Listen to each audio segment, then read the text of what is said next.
أعوذ بالله من الشيطان الرجيم. بسم الله الرحمن الرحيم.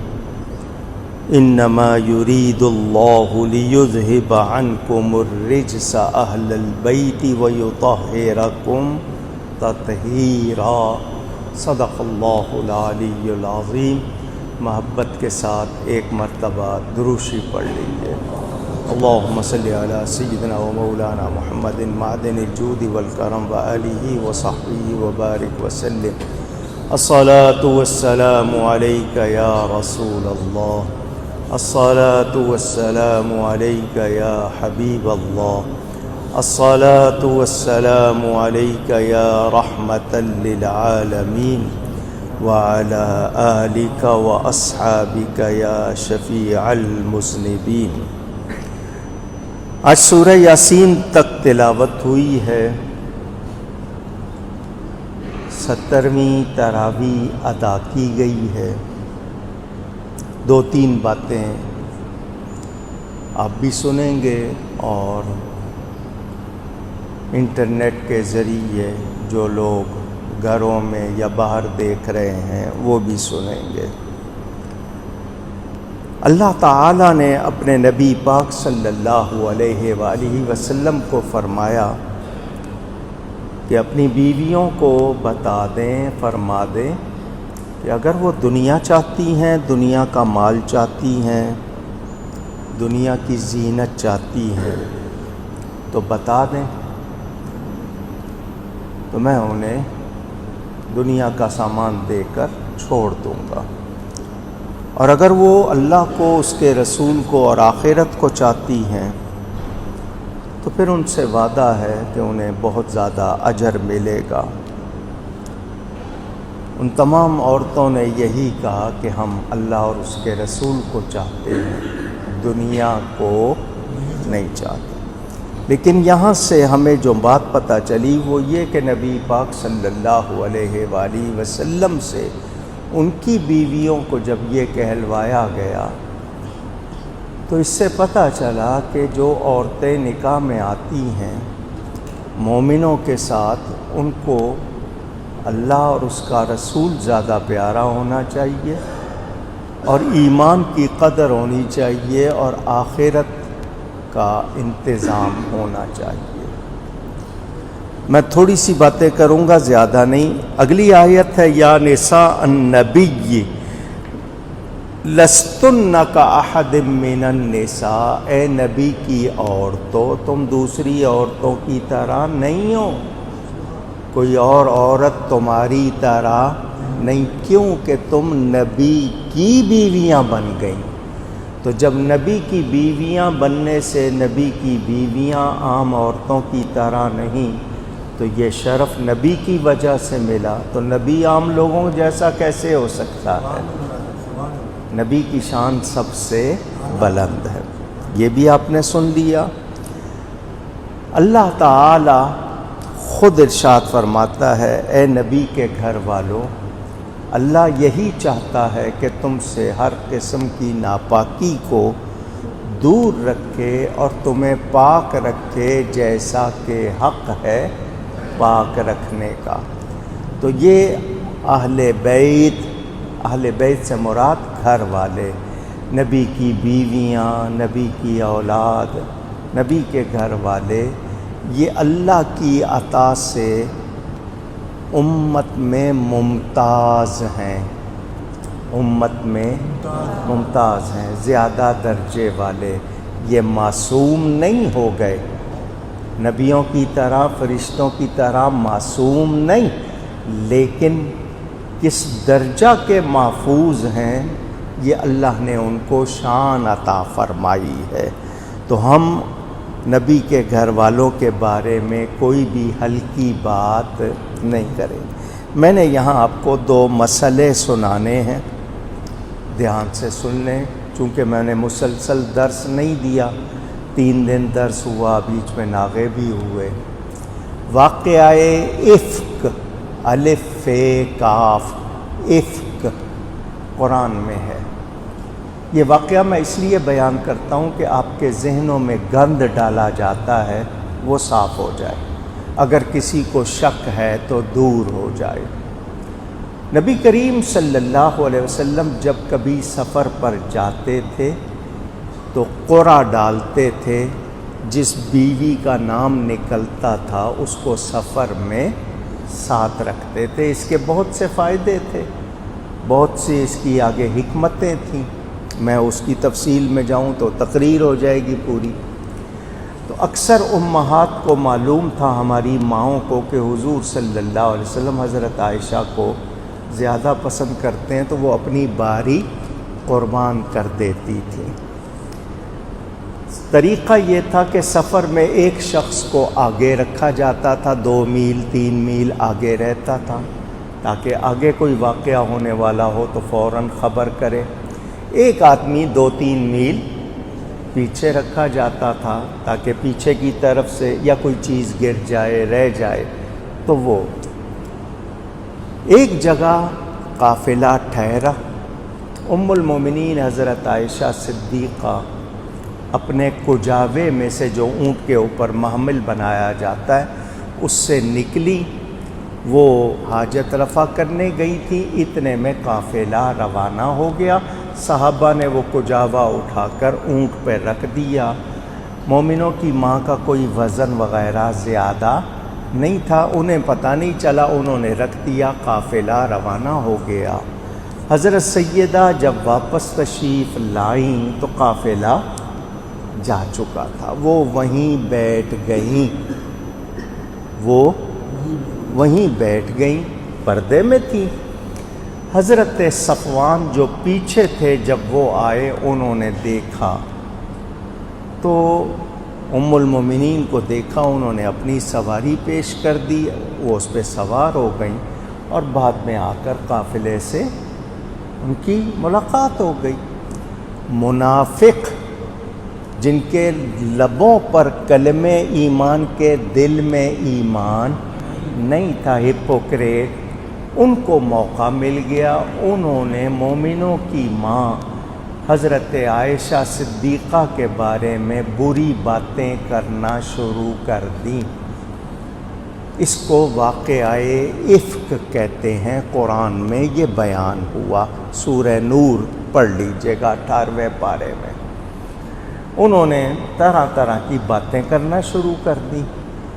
ان کا اصل حملہ حضرت عائشہ پر نہیں تھا، نبی پر تھا، کہ نبی معصوم ہوتا ہے اور نبی کی بیوی کبھی بری عورت ہو سکتی نہیں۔ تو انہوں نے حضرت عائشہ پر الزام لگا کر گویا نبی کی نبوت پر حملہ کیا۔ ان کے کہنے کا مقصد یہ تھا کہ شاید یہ نبی ہی نہیں، معاذ اللہ۔ انہوں نے باتیں بنائی، کچھ بھولے لوگ، جس طرح پروپیگنڈا ہوتا ہے، آپ کو پتہ ہے لوگ کرتے ہیں، شور مچاتے ہیں، جس طرح آج کل آپ کے ہاں سیاست کا شور مچا ہوا ہے، مجھے سازش سے نکالا، بھئی تو نے حرکتیں کیا کی، تو لوگ آ جاتے ہیں نا کہنے میں۔ اسی طرح کچھ صحابہ ان لوگوں کے کہنے میں آ گئے۔ بخاری شریف میں حدیث موجود ہے، حضور صلی اللہ علیہ وسلم نے فرمایا، اللہ کی قسم اٹھا کر فرمایا کہ میری بیوی میں خیر کے سوا کچھ نہیں، میری بیوی میں خیر کے سوا کچھ نہیں۔ اچھا دیکھو، واقعہ حضرت عائشہ کے ساتھ ہوا ہے، وہ کسی اور نے تو دیکھا نہیں، وہ تو خود ہے۔ اب ان کے بارے میں سب سے زیادہ پریشان تو انہیں ہونا چاہیے، اگر عقل کی بات کریں تو سب سے زیادہ پریشان تو ان کو ہونا چاہیے، اور وہ پریشان نہیں ہے۔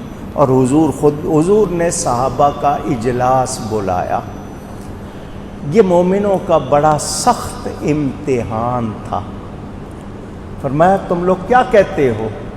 تو صحابہ نے اس وقت جو بیان دیے وہ میرے اور آپ کے ایمان کو مضبوط اور روشن کرنے کے لیے بہترین۔ حضرت عثمان غنی اور حضرت عمر کہتے ہیں، حضور اللہ نے وہ مکی مکھی جو گندگی پر بیٹھ جاتی ہے اس کو آپ کے لباس پر بیٹھنے کی اجازت نہیں دی، تو کسی غلط عورت کو آپ کی بیوی کیسے بنا سکتا ہے؟ اور حضرت عائشہ وہ ہے کہ جبریل ان کو ریشمی کپڑوں میں لپیٹ کر لائے تھے کہ اللہ نے اس کو آپ کی بیوی پسند کیا دنیا و آخرت میں، تو وہ اللہ کا انتخاب۔ ادھر منافقوں نے شور مچایا ہوا تھا۔ اگر نبی پاک خود فرما دیتے خبردار کوئی بات نہیں کرے گا، لوگ چپ ہو جاتے۔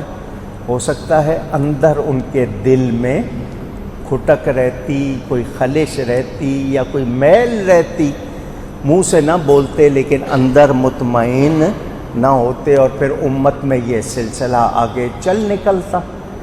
تو حضرت یوسف علیہ السلام پر تہمت لگی تھی، گود کے بچے نے گواہی دی۔ حضرت مریم پر تہمت لگی، حضرت عیسیٰ گود کے بچے ہیں، گواہی دے رہے ہیں۔ حضرت جریج پر تہمت لگی، گود کے بچے نے گواہی دی۔ واقعات موجود ہیں۔ اللہ چاہتا تو سمندر کے قطرے گواہی دیتے، بارش کے قطرے گواہی دیتے، صحرا کے ذرے گواہی دیتے، درختوں کے پتے گواہی دیتے، مگر اللہ نے گویا کیا فرمایا، محبوب یہ تیری عزت کا مسئلہ ہے، میں رب ہو کر خود گواہی دوں گا۔ اللہ تعالیٰ نے گواہی دی، 17 سے زیادہ آیتیں حضرت عائشہ کی شان میں اتاری، ساری قیامت تک سارے دروازے شر کے بند کر دیے۔ یہ وہ ہیں حضرت سیدہ عائشہ صدیقہ، حضور کی زوجہ محترمہ۔ تو ہمیں پتہ چل گیا۔ اب یہ کچھ لوگ آج ان کے بارے میں ابھی تک غلط باتیں کرتے ہیں، تو ان کی غلط باتوں سے یہ تباہ ہوں گے، ام المومنین کی شان پر کوئی اثر، چونکہ کل 17 تاریخ ان کا یوم وصال بھی ہے حضرت عائشہ صدیقہ کا، تو وہ جس طرح اعلیٰ حضرت نے کہا نا، بنت صدیق آرام جانے نبی، اس حریم براعت پہ لاکھوں سلام۔ وہ خاتون جس کی پاکیزگی اور براعت کا خود رب نے بیان کیا ہے، تو ہمارے لیے اب کسی قسم کا کوئی شبہ دماغ میں دل میں رکھنے کی بھی گنجائش نہیں۔ حضرت زینب، حضور صلی اللہ علیہ وسلم کی 2 بیویاں ہیں زینب نام کی، ان میں سے ایک زینب ہیں، وہ حضور کی کزن ہوتی تھیں، آپ کی زبان میں پھوپھی زاد بہن۔ وہ حضور صلی اللہ علیہ وسلم کو پسند کرتی تھیں۔ حضور نے ان کا نکاح فرما دیا اپنے منہ بولے بیٹے حضرت زید سے۔ ان کو یہ پسند نہیں تھا دل سے، تو اللہ تعالی نے آیت اتار دی، وَمَا كَانَ لِمُؤْمِنٍ وَلَا مُؤْمِنَةٍ اذا قضى اللہ ورسولہ امرا، کسی مومن مرد یا عورت کو کوئی اختیار نہیں رہتا جب اللہ اور اس کا رسول کوئی فیصلہ کرتے ہیں۔ اس سے پتہ چل گیا کہ نبی کچھ فرما دیں تو ہمیں اپنی رائے دینے کا کوئی اختیار، ان یکون لہم الخیرۃ من امرہم، اور جو نبی کی نافرمانی کرے پھر اللہ تعالی اس کے لیے جو کچھ فرماتا ہے تو یاد رکھیں۔ پھر بعد میں حضرت زید سے ان کی علیحدگی ہو گئی اور ان خاتون کا نکاح اللہ نے عرش پر نبی سے کر دیا۔ تو نبی پاک کی جتنی ازواج ہیں مومنوں کی مائیں ہیں۔ کیا ہیں؟ مومنوں کی مائیں ہیں، اور ہمیں ان کے بارے میں معمولی سی بدگمانی کی بھی کوئی رعایت نہیں ہے۔ یہ میں نے آپ کو ضرور بتانا تھا تاکہ آپ کو یاد رہے۔ آیت ہے، ما کان محمد ابا احد من رجالکم ولکن رسول اللہ وخاتم النبیین۔ حضور صلی اللہ علیہ وسلم کا 4 جگہ قرآن میں نام آیا ہے۔ کتنی جگہ؟ نبی پاک کے نام کے حروف بھی 4 ہیں، میم ہے، میم دال، 4 مرتبہ نام قرآن میں آیا ہے۔ اللہ تعالیٰ نے، لیکن جہاں کہیں پکارا ہے نام سے نہیں پکارا. مثلا کیا نام ہے آپ کا؟ یہ عزیر صاحب بیٹھے ہیں، میں ان سے کہوں اے عزیر، آپ کا نام کیا ہے؟ اے جاوید، تو عربی میں یا عزیر کہیں گے یا اللہ نے اس طرح یا محمد کہہ کے کہیں نہیں پکارا. نام آیا نبی پاک کا 4 جگہ، مگر جب بھی پکارا ہے یا ایھا الرسول کہہ کے پکارا ہے، یا ایھا النبی کہہ کے پکارا ہے. آگے سورہ حجرات آئے گی، اگر موقع ملا تو میں آپ کو بتاؤں گا. وہ تم میں سے کسی مرد کے باپ نہیں ہیں. یہاں سے کچھ لوگ حضور کے بیٹوں کا انکار کرتے ہیں کہ دیکھو قرآن کہہ رہا ہے وہ تم میں سے کسی مرد کے باپ نہیں ہیں، اور تم کہتے ہو نبی کے 3 بیٹے ہیں، تو میل اور فیمیل تو شمار ہوتے ہیں. تو مرد کا لفظ کب بولا جاتا ہے؟ جب بالغ ہو جائے. اللہ نے کم سنی میں یہ اٹھا لی ہے کہ پہلے نبیوں کی اولاد بھی نبی ہوئی. اگر ہمارے نبی کی اولاد نبی نہ ہوتی کوئی اعتراض کر سکتا تھا. اور کیا حکمتیں ہیں اللہ تعالیٰ بہتر جانتا ہے. تو نبی پاک صلی اللہ علیہ وآلہ وسلم تم میں سے کسی مرد کے باپ نہیں. یہ اشارہ حضرت زید کے حوالے سے بھی ہے کہ لوگ ان کو حضور کا منہ بولا بیٹا تھا تو بیٹا کہنے لگ گئے. اس حوالے سے بھی ہمارے پاس جواب آ گیا. هو الذی یصلی علیکم وملائکتہ لیخرجکم. پہلے مخاطب صحابہ ہے، اس کے بعد نبی پاک کے سچے غلام. یہ وہ ہیں جن پر فرشتے بھی درود بھیجتے ہیں.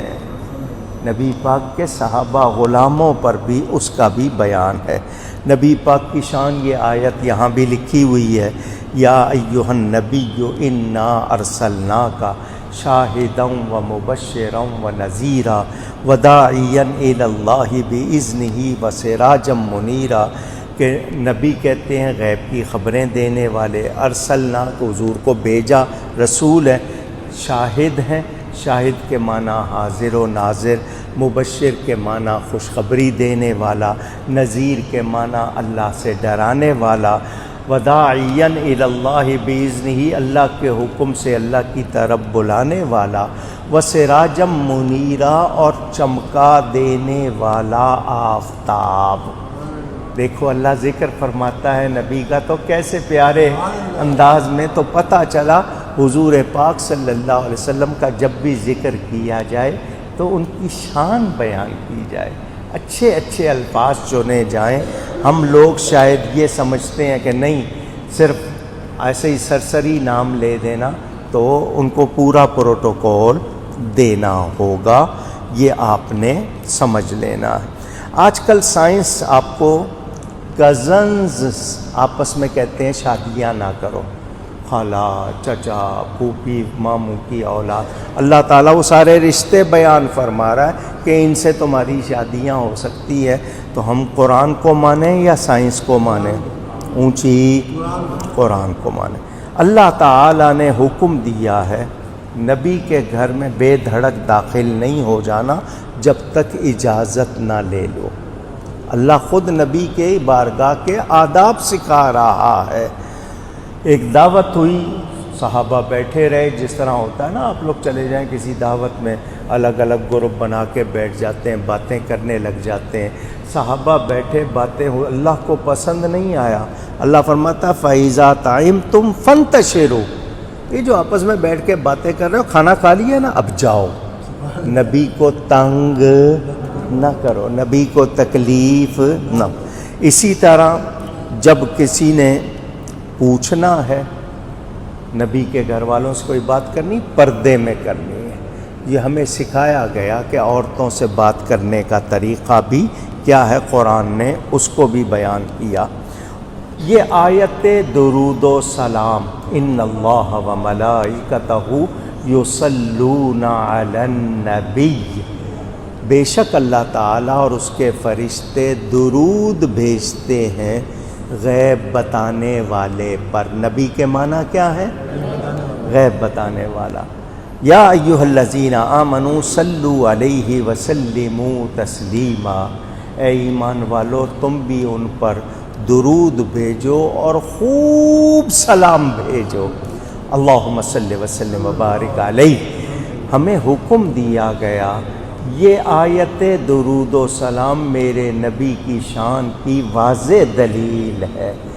حکم دیا تھا آدم کو سجدہ کرو، فرشتوں کو آدم کی تعظیم کے لیے حکم دیا سجدہ کرو۔ اللہ نے یہ نہیں فرمایا میں کر رہا ہوں تم بھی کرو، نہیں تم کرو۔ جب اپنے حبیب کی بات آئی فرمایا میں درود بھیجتا ہوں تم بھی بھیجو، اور سلام کے لیے تاکید کی۔ اللہ جانتا تھا کہ درود تو پڑھ لیں گے سلام نہیں پڑھیں گے، سلام کے لیے وسلموا تسلیما، سلو کے ساتھ تسلیہ نہیں فرمایا۔ یہ استمرار کے بھیجتے رہنا ہے، اور یہ وہ وظیفہ ربانی ہے جو خود رب کرتا ہے۔ تو اندازہ کیا جائے، اور جو لوگ تکلیف پہنچاتے ہیں نبی کو، ان الذین یؤذون اللہ ورسولہ، جو اللہ اور اس کے رسول کو کسی طرح تکلیف پہنچاتے ہیں، لعنہم اللہ فی الدنیا والآخرہ، ان پر دنیا و آخرت میں کیا ہے؟ لعنت۔ لعنت کا مطلب رحمت سے محروم ہو جانا۔ تو یاد رہے جو بھی کسی طرح نبی کی، نبی کے پیاروں کی، نبی کی شہر کی، نبی کی باتوں کی گستاخی کرے، اس پر کیا ہے؟ لعنت، اس پہ کیا ہے؟ اور ہمیشہ کا عذاب۔ تو ہمیں بہت ادب کرنا چاہیے۔ اگلا حکم ہے پردے کا۔ اس زمانے میں گھروں میں اس طرح جو آج کے اٹیچ باتھ بنے ہوئے ہیں، ٹوائلٹ بنے ہوئے ہیں، ہر گھر میں یہ سہولت نہیں تھی۔ مسلمان عورتیں بھی باہر جاتی تھیں تو لڑکے، لونڈے، یہ لونڈے کا لفظ مجھے کہنا پڑ رہا ہے، آپ جانتے ہیں جو ہوتے ہیں اس مزاج کے، وہ ہوٹنگ کرتے تھے، آوازیں کستے تھے، جس طرح لڑکوں کی عادت ہوتی ہے، آوارہ لڑکوں کی۔ تو عورتوں نے شکایت کی، تو ان لوگوں نے کہا کہ ہمیں کیسے پتہ چلے کہ کون سی عورت مسلمان ہے، ساری ایک جیسی نکل رہی ہوتی ہیں، ہمیں کو فرق تو معلوم نہیں، تو یہ کچھ فرق کر لے۔ تو اللہ تعالیٰ نے حکم دیا، یا ایھا النبی، اے غیب کی خبریں دینے والے، قل فرما دیجئے، لازواجک، اپنی بیویوں سے، وبناتک، اور اپنی بیٹیوں سے، اور اپنی، اونچی کہیے، ذرا زور سے کہیے، کیوں کہلوایا ہے؟ بناتے کا آیا لفظ تو پتہ چلا 3 سے زیادہ ہیں، کیونکہ عربی میں جمع 3 سے کم پر نہیں آتی، 3 یا اس سے زیادہ پہ، تو پتہ چلا نبی کی ایک بیٹی نہیں ہے، کتنی ہیں؟ 4۔ کتنی ہیں؟ 3 سے زیادہ ہے۔ تو جو لوگ کہتے ہیں نہیں یہ ایک ہی بیٹی ہے تو وہ قرآن کی مخالفت کرتے ہیں۔ وَنِسَاءِ الْمُؤْمِنِينَ، اور مسلمانوں کی عورتوں سے، کہ جب یہ باہر نکلیں تو اپنی چادروں کے گھونگھٹ نکال لیا کریں، یعنی چہرہ پورا نظر نہ آئے۔ ذَلِكَ أَدْنَىٰ أَن يُعْرَفْنَ فَلَا يُؤْذَيْنَ، یہ ان کی پہچان بن جائے گی اور وہ ستائی نہیں جائیں گی۔ تو پتہ چلا پردہ کرنا مومن عورت کی حفاظت ہے، مومن عورت کی حفاظت۔ آپ اپنے ٹیلی فون پر پروٹیکٹر چڑھاتے ہیں کہ جی اس پہ اسکریچ نہ آئے، لکیریں نہ پڑ جائیں، کرسیوں پہ کپڑے چڑھاتے ہیں، کھانے پینے کی چیزیں اگر کھلی ہوں تو جانور آتے ہیں، تو ساری ہر چیز کے لیے کور بناتے ہو، تو جس کو سب سے زیادہ حفاظت سے رکھنا ہے اس کو کھلا چھوڑ دیں۔ اور یہ چہرہ ہی تو ہوتا ہے، باقی جو اس کی بناوٹ ہے اللہ نے فرق رکھا ہے، تو ان کو چادریں اوڑھنی چاہیے، چادریں اوڑھنی۔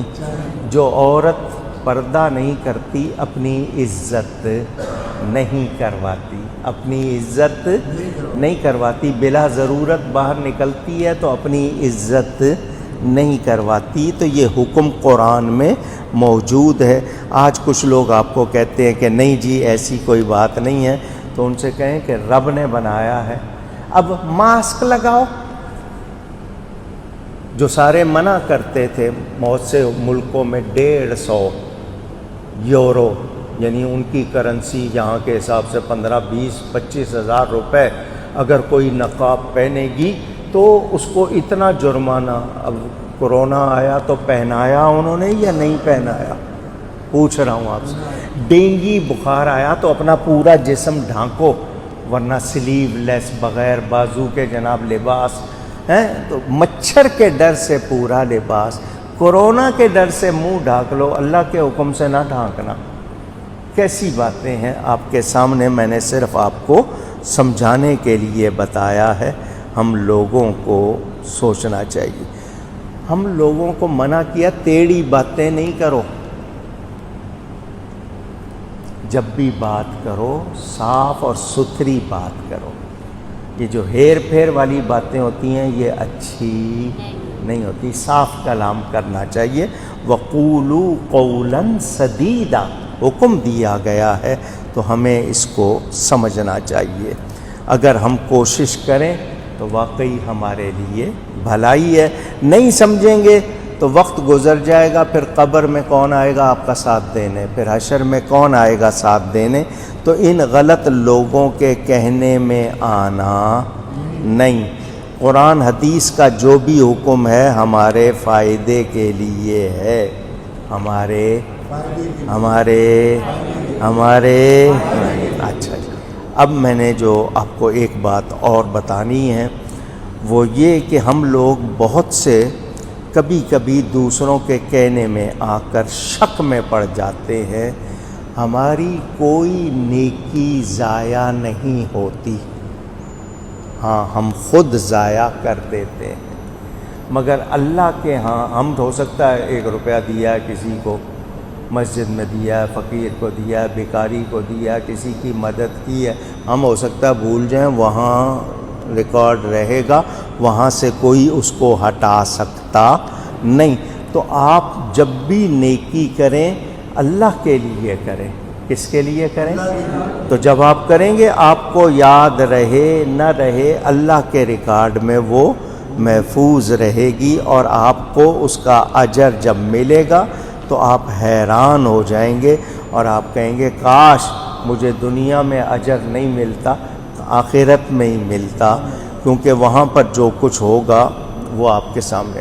اب 2 باتیں سن لیں. وَمَا يَسْتَوِي الْأَعْمَى وَالْبَصِيرُ اندھا اور بینا برابر ہو سکتے، اونچی. وَلَا الظُّلُمَاتُ وَلَا النُّورُ روشنی اور اندھیرا برابر ہو سکتے، زندہ اور مردہ برابر ہو سکتے، اونچی. کون فرما رہا ہے؟ اللہ فرما رہا ہے. اسی طرح آپ کو جگہ جگہ قرآن میں ملے گا عالم اور جاہل برابر ہو سکتے، اونچی کہہ دیں. تو وہ لوگ جو نبی اور امتی کو برابر کہہ رہے ہیں، وہ لوگ جو کفر اور ایمان کو برابر کہہ رہے ہیں، کیا ایمان والے ہیں؟ اونچی. تو یہ بھی آپ نے یاد رکھنا ہے. اللہ تعالیٰ دینے والا ہے، اللہ عطا کرنے والا. یہ سورہ فاطر کی ایک آیت ہے، آیت نمبر 41 سورہ فاطر کی. کسی قسم کا درد ہو یہ آیت پڑھی جائے تو وہ درد دور ہو جاتا ہے. اللہ تعالی ہم سب پر کرم فرمائے. میں نے یہ ساری اپنی جو وظیفوں کی کتاب بنائی ہے نا اس میں یہ لکھ دیا ہے. اب اس کے بعد شروع ہوئی ہے سورہ یاسین شریف. انشاءاللہ اس کے حوالے سے آپ سے آئندہ گفتگو کروں گا. کل 17 رمضان ہے پاکستان میں، یوم بدر. ہو سکے تو کل ظہر کے بعد 2 رکعت پڑھ لینا نماز حاجت. کوئی جائز حاجت ہو تو اللہ سے کہنا اصحاب بدر کے صدقے میری یہ حاجت پوری ہو جائے تو میں 313 جامع مسجد گلزار حبیب میں دوں گا. والد صاحب قبلہ نے یہ کتنا عرصہ پہلے بیان کیا تھا، ان کو اجازت ملی تھی، لاکھوں لوگوں نے اس سے فائدہ اٹھایا ہے. ان کا نام یاد ہو، اصحاب بدر 313 آپ کو انٹرنیٹ پہ مل جائے گا. وہ سارے نام پڑھ کے کوئی بھی دعا کرنی ہو تو کل وہ دعا کرنا ان کی برکت سے اللہ تعالیٰ پوری کر دے گا۔ کل ہی حضرت عائشہ صدیقہ کا یوم وصال، بعض لوگ 18 کہتے ہیں، بعض لوگ 17، تو بہرحال کل ہی ان کا یوم وصال بھی منایا جائے گا۔ 19 تاریخ کو حضرت رقیہ حضور کی بیٹی حضرت فاطمہ کی بہن، ان کا یوم وصال، پھر 20 تاریخ کو فتح مکہ ہے۔ تو یہ بڑے مبارک دن ہیں، تو آپ لوگوں نے کوشش کرنی ہے کہ ان ہستیوں کی یاد منائیں، ہو سکے تو لوگوں کو افطاری کرائیں، کسی کو کپڑے دیں، کسی کی مدد کریں۔